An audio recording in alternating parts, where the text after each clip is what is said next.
नमस्कार भाइयों।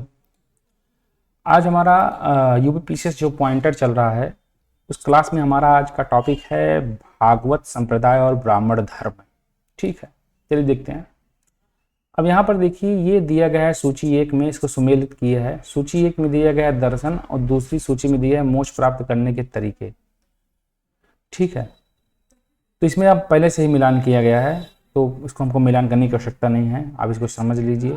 न्याय दर्शन ये तार्किक चिंतन पर आधारित है, गौतम ऋषि थे। और मीमांसा दर्शन ये वैदिक अनुष्ठान करना इसमें बताया गया है। सांख्य दर्शन ये आपकी वास्तविक ज्ञान का अभिग्रहण है। और वेदांत दर्शन ये आत्मज्ञान को बतलाता है। ठीक है,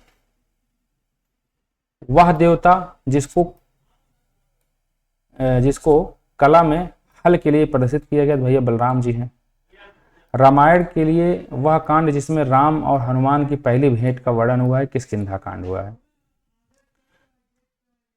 भागवत संप्रदाय में भक्ति के रूप में संख्या है तो 9 है। भागवत संप्रदाय में भक्ति के रूप में संख्या जो दी गई कितनी है तो 9 है। तुम्हारा अधिकार कर्म है, फल की प्राप्ति पर नहीं, ये गीता में लिखा गया है।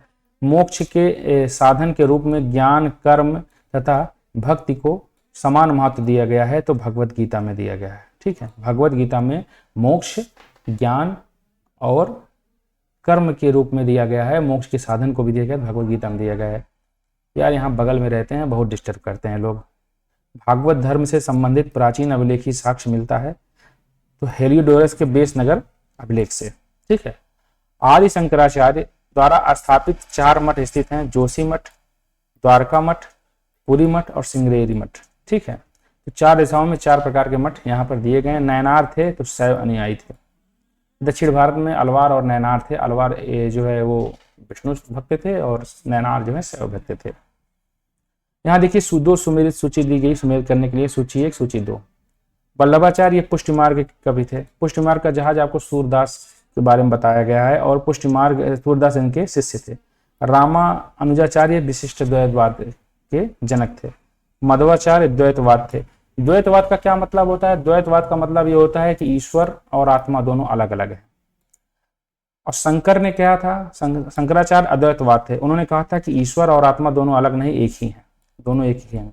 विशिष्ट द्वैतवाद क्या कहता है? रामानुजाचार्य क्या कहते हैं कि आत्मा और ईश्वर दोनों एक है, लेकिन इसमें अंतर यह है कि परमात्मा श्रेष्ठ है, आत्मा जो है वो थोड़ा उनकी नीचे है। तो आत्मा जो है विशिष्ट के बारे में बताया गया कि परमात्मा विशिष्ट है। ठीक है, वल्लभाचार्य आपको पता होगा कि पुष्टिमार्ग से थे। ये हमारा मौर्य साम्राज्य वाला देखते हैं, मौर्य एम्पायर। तो प्रथम भारतीय साम्राज्य स्थापित हुआ तो चंद्रगुप्त मौर्य के समय में होता। सिंड्रोकोट्स चंद्रगुप्त मौर्य और सिकंदर महान की भेंट का उल्लेख किया किसने? जस्टिन ने किया है। जस्टिन एक लेखक था, उसने लिखा है। जल की आवश्यकता को ध्यान में रखते हुए जिस प्रथम शासक ने गिरनार क्षेत्र में एक झील बनवाया था वो कौन था? तो चंद्रगुप्त मौर्य थे और इसे ही सुदर्शन झील कहा जाता था। अभिलेख जिसमें वह प्रमाणित होता है कि चंद्रगुप्त का प्रभाव पश्चिम भारत तक था तो रुद्रदामन का जूनागढ़ अभिलेख था। ये कहाँ पे है? तो आपका ये गुजरात में है। कौटिल्य का अर्थशास्त्र कहाँ है? तो शासन के सिद्धांतों की पुस्तक है। किसकी तुलना में मैकियावेली के प्रिंस से की गई है? तो कौटिल्य का अर्थशास्त्र की जो है मैकियावेली के प्रिंस से की गई है। राज्य की सप्तांग सिद्धांत के अनुसार 7वां भाग क्या है? तो मित्र। ठीक है, चाणक्य अपने बचपन में किस नाम से जाने जाते थे? तो विष्णुगुप्त नाम से जाने जाते थे। ठीक है, अच्छा, इसका राज्य का सप्तांग सिद्धांत है राजा आज दूत से मित्रता कर। इसका एक ट्रिक है, मैं आपको बताऊंगा। और इसमें मित्र होते हैं, राजा होता है, अमात्य होता है, जा से दूध से दा से होगा आपका दुर्ग होगा। ठीक है, यही सब होते हैं। तो अर्थशास्त्र के अनुसार सीता भूमि का अभिप्राय है जनजातियों द्वारा जोती जाने वाली भूमि को सीता भूमि कहा जाता था।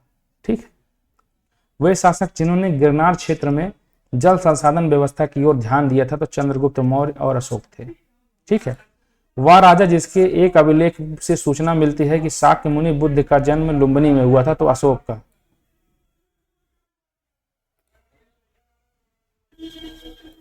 ठीक है, तो अभी ये लोग बोल रहे थे इसलिए मैंने समझा के आया हूँ।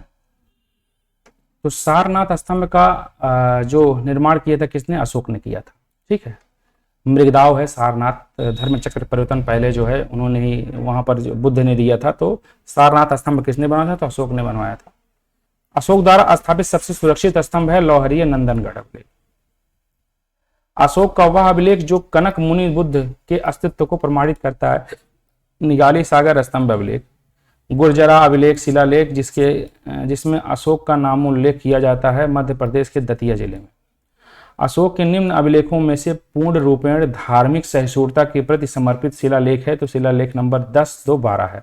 ठीक है, ब्राह्मी लिपि को सर्वप्रथम पढ़ा गया है तो जेम्स प्रिंसेप द्वारा पढ़ा गया है। वह स्थान जहां प्राक अशोक ब्राह्मी लिपि का पता चलता है तो अनुराधापुर में। पत्थर पर प्राचीनतम शिलालेख किस भाषा में था? तो प्राकृत भाषा में था। और यहाँ पर एक चीज लिखा गया कि अपने साम्राज्य के उत्तर पश्चिमी भाग में उत्कीर्ण राजाज्ञों मतलब होता है राज्य की आज्ञा या चार्टर एक्ट उसको बोलते हैं इंग्लिश में, के लिए अशोक ने लिपियों का प्रयोग किया था तो आरमाइक, ग्रीक और खरोष्ठी। इलाहाबाद में अशोक स्तंभ किस शासक के बारे में सूचना देता है? समुद्रगुप्त के बारे में देता है। फायान भारत में आया था 399 एडी में। कलिंग युद्ध का विवरण हमें मिलता है तो 13वें शिलालेख से मिलता है। मौर्यन महामंत्री परिषद में राजस्व इकट्ठा करने संबंधित था समाहर्ता। अशोक के समकालीन तुर्मय कहाँ का राजा था? तो मिस्र का। मकदूनिया में अशोक का समकालीन राजा था एंटीगोनाटस। टॉलेमी फिलाडेल्फस जिसके साथ अशोक के राजे नए संबंध थे वो कहाँ का शासक था? तो मिस्र का था, फिलाडेल्फस। एक इतिहासकार के अनुसार शिलालेखों में अशोक ने जिस धर्म का प्रतिपादन किया है वह राजधर्म था फ्लिट। अशोक देवनागरी लिपि के प्राचीन रूप को आधुनिक देवनागरी के प्राचीन लिपि को क्या कहते हैं? ब्राह्मी लिपि कहते हैं। किसने सहिष्णुता, उदारता और करुणा के त्रिविध आधार पर राजधर्म की स्थापना की? तो अशोक ने की थी। सांची का स्तूप बनवाया गया तो अशोक के द्वारा। ठीक है, ब्राह्मी लिपि का प्रथम उद्वाचन किस पर उत्कीर्ण अक्षरों पर किया गया था? स्तंभों पर। बुलंदी बाग प्राचीन स्थान था तो कहाँ का था? पाटलिपुत्र का। मौर्य काल में तक्षशिला के प्रसिद्ध शिक्षा केंद्र के द्वार किन वर्णों के लिए खुले थे? तो ब्राह्मण, क्षत्रिय और वैश्यों के लिए। मौर्य काल का दंड विधान था तो काफी कठोर था। कालसी प्रसिद्ध था अशोक के शिलाखंडों के कारण। चाणक्य का दूसरा नाम विष्णुगुप्त था। चंद्रगुप्त मौर्य ने अपने अंतिम दिन व्यतीत किए थे श्रवणबेलगोला में और वहां संलेखना पद्धति से अपना प्राण त्याग दिया था। स्थूलभद्र और भद्रबाहु के नेतृत्व में तो भद्रबाहु इनके थे और वे दिगंबर थे। अशोक का वह अभिलेख जिसमें धार्मिक सहिष्णुता के सिद्धांत पर बात की गई, शिलालेख नंबर 12। ठीक है, तो आज के लिए इतना ही। ये सारे जो इंपॉर्टेंट हैं यूपीपीसीएस वगैरह में देखिए यहाँ पर इधर इस तरफ दिया गया है, जब दिया गया है इसका जो है वर्णन किया गया है। तो आप इसको क्लास पसंद करते होंगे, मुझे आशा है। कोई भी क्वेरीज होगी, कोई भी संशोधन करने का होगा तो आप बताइएगा। ठीक है, कल हमारा होगा मरणोत्तर काल। नमस्कार।